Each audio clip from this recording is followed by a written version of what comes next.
Well, right now, jurors here in Waukesha will soon begin deliberating the fate of Darrell Brooks. He's accused in the Waukesha parade attack. And as we have done throughout the trial, we're turning to our legal analyst, Craig Mastantuono, from the law firm of Mastantuono, Coffey and Thomas. Now, Craig, closing arguments today, including this statement from District Attorney Sue Opper.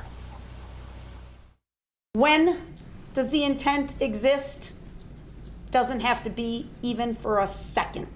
I'm not telling you who set out that morning to cause this carnage.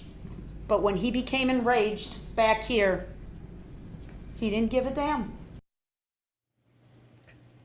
The DA also used video in her closing showing the carnage during the parade. We were not allowed to broadcast that video, but I'm curious, after all the testimony, how effective is that emotional appeal at the end of a trial? Well, it's the goal of any closing argument for an advocate to do that. Really, I think closing arguments are a little overrated in terms of revealing the strategy or the outline of the case for either side. And it's more intended by the advocates at this point to empower the jury, either on your side or against the other side if you're arguing. So emotional appeals are common in closing arguments to really send the jury back into deliberation with strong impressions one way or the other. Now, for his part, Darrell Brooks argued that he wanted to make the jury aware of something called jury nullification. So let's listen to this exchange.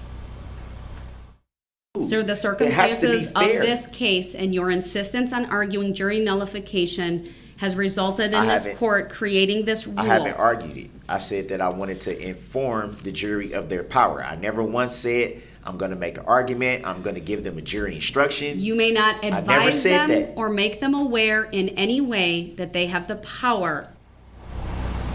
Anybody tuning in today heard that argument back and forth. Can you please explain this concept, and why was the judge so adamant that he not introduce that?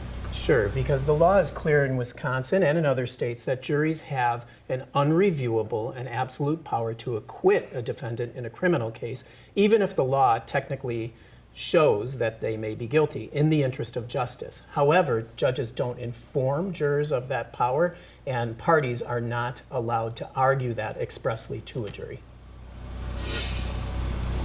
Hey, Craig, it's been a long day of closing arguments and jury instructions. We're still waiting to hear if the jury will start deliberating tonight. What would you expect jurors to do now? Deliberate into the night or just start fresh tomorrow?